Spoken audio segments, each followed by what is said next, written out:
اور کسی حاجت مند کی حاجت روائی کر دینا، یہ بھی سنت مصطفیٰ ہے۔ خالی نمک ہی چکھیں گے، صرف مٹھائیاں ہی کھائیں گے سنت مصطفیٰ کے نام پر؟ جو سنت ہمیں اپنے من کے حساب سے اچھی لگتی ہے وہ ہم اپنا لیتے ہیں، اور جو ہم سے نہیں ہوتی تو ہم اسے چھوڑ دیتے ہیں۔ صحابہ کرام کی زندگی آپ دیکھیں۔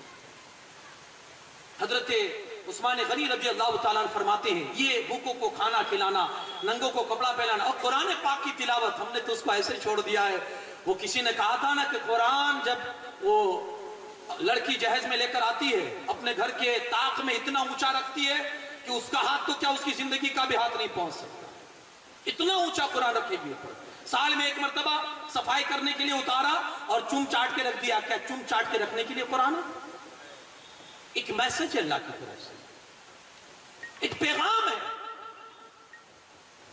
خدا آپ سینے پہ ہاتھ رکھ کے بتائیے، موبائل کا زمانہ ہے، ہم جب رات میں سوتے ہیں موبائل ہمارا ٹیبل پہ پڑا ہوا، ہم بستر پہ ہے، ایک میسج کی ٹون بجتی ہے نا، ہم جھٹ سے بستر سے کھڑے ہوتے ہیں، دیکھتے ہیں کس دوست کا میسج آیا۔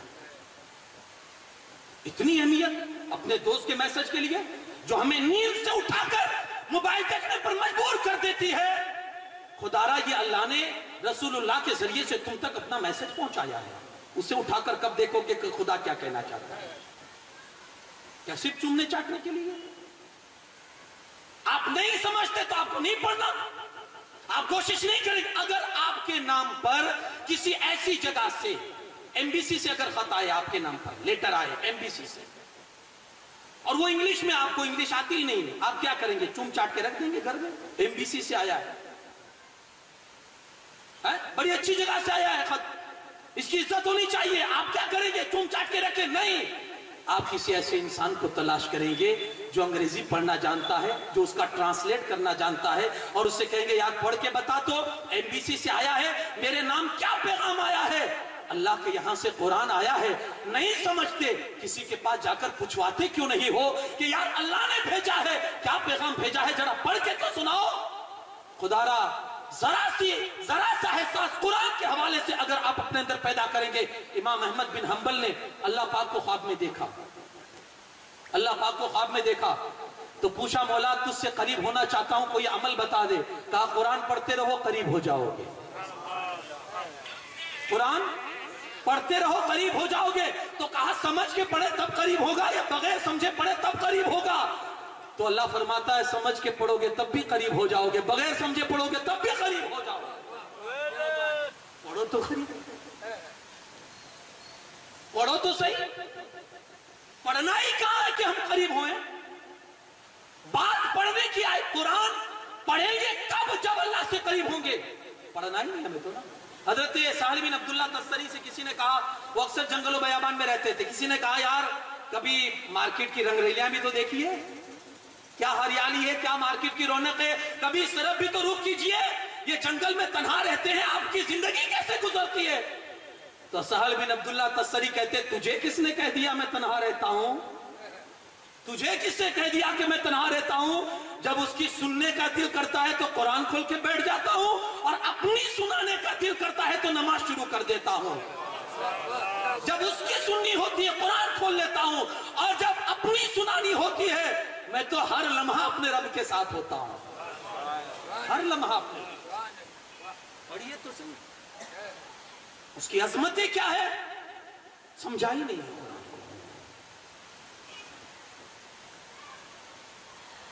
فرعون بسم اللہ کی وجہ سے بچا ہوا تھا اتنے سال، آپ نے شاید سنا ہوگا اس کے محل کے دروازے پر بسم اللہ الرحمن الرحیم لکھا ہوا تھا۔ حضرت موسیٰ علیہ السلام جب وہ غرق ہو گیا تو موسیٰ علیہ السلام نے اللہ کی بارگاہ میں ایک دن عرض کیا، بولا اتنے سال میں نے اس کے خلاف بددعائیں کی، ہلاکت کی، لیکن یہ ہلاک نہیں ہوا۔ اب جا کے ہوا وہ بھی محل میں نہیں، دریا میں آ کر۔ بولا وجہ کیا ہے؟ کہا موسیٰ تو نے دیکھا نہیں اس نے اپنے محل کے دروازے پر لکھوایا تھا بسم اللہ الرحمن الرحیم، جس کے گھر پہ بسم اللہ لکھا ہو میں اسے ہلاک کیسے کروں گا؟ جس کے سینے میں بسم اللہ لکھا ہوگا وہ کیسے برباد ہو سکتا ہے؟ نقش کیجئے اپنی اولاد کے سینوں پر قرآن کو، نقش کیجئے، ضرورت ہے اس چیز۔ ہم تو بہت دور نکل گئے قرآن کے حوالے سے، بہت دور نکل گئے. بلکہ میں نے ایک آپ کی محبت اگر قرآن سے ایسے بھی ہے نا، میں نہیں کہتا کہ قرآن بس صرف چومنے اور چاٹنے کے لحاظ تک ہی رکھو، نہیں. ایک بندہ تھا جس کا انتقال ہو گیا تو قبر کسی وجہ سے کھولنی پڑی، تو دیکھا کہ کئی سال بیت چکے تھے لیکن پھر بھی اس کی قبر میں اس کا کفن تک میلا نہیں ہوا تھا. لوگوں نے پتہ لگا یہ قبر کس کی ہے. پوچھتے پوچھتے اس کے گھر تک پہنچے تو اس کی بیوہ عورت تھی. اس سے پوچھا تو کہا مجھے تو اس کی کوئی نیکیاں نہیں یاد ہے، ہاں بس اتنا یاد ہے کہ فجر کی نماز کے بعد وہ آتا تھا، قرآن پڑھنا نہیں آتا تھا، قرآن کو کھولتا تھا اور انگلی گھماتا تھا اور کہتا تھا مولا پتہ نہیں اس میں تو نے کیا کہا ہے لیکن جو کہا ہے سچ کہا ہے.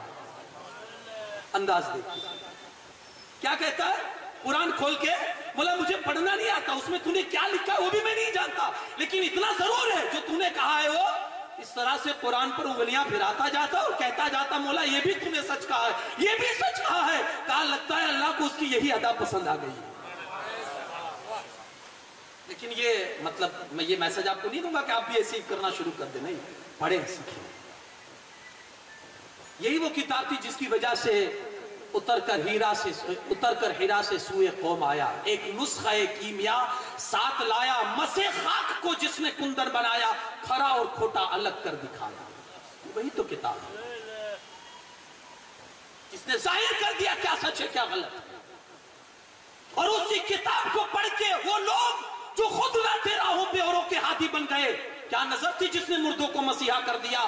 یہ وہی کتاب تھی جس نے لوگوں کو اس حد تک رہنمائی کے راہ پر لا کر رکھ دیا کہ اب وہ رہنما بن گئے، راہبر بن گئے، دوسروں کو راہ دکھانے والے ہو گئے. وہ کتاب ہی تھی. قریب آئی حضرت عثمان غنی رضی اللہ تعالیٰ عنہ کی 3 وہ پسندیدہ چیزیں، بھوکوں کو کھانا کھلانا، ننگوں کو کپڑا پہنانا اور قرآن پاک کی تلاوت کرنا. اتنی محبت تھی قرآن سے عثمان غنی کی، آپ کو اندازہ نہیں ہوگا کہ ایک رات میں ایک قرآن ختم کرتے تھے. آپ یہ سوچ کے حیرت میں پڑیں گے ایک رات میں تو پوسیبل ہی نہیں ہے، لیکن یار کچھ کرامت بھی تو ہوتی ہے نا. ہمارے اور تمہارے مولا، کائنات کے مولا، مولا مشکل کشا فرماتے ہیں میں گھوڑے کی ایک رکاب پر قدم رکھتا ہوں، دوسرے رکاب تک پہنچنے تک میں ایک قرآن پاک ختم کر دیتا ہوں. اب یہاں عقل کا گھوڑا مت دوڑائیے ہے نا کہ یہ کیسے پوسیبل ہے. یار جو کرتے ہیں نا ان کے لیے بہت پوسیبل ہے. 1000 رکعت ان کا پوتا امام زین العابدین رضی اللہ عنہ ان کے حوالے سے ایک رات میں 1000 نفل رکعت پڑھا کرتے تھے. ہم سے 10 رکعت نہیں ہوتی ہے، لیکن جب اللہ کے لیے بندہ اپنے آپ کو وقف کر دیتا نا تو اللہ ایسے ان کے لیے راستے نکال دیتا ہے. ایک قرآن پاک ختم فرمایا کرتے تھے پوری رات میں عثمان غنی.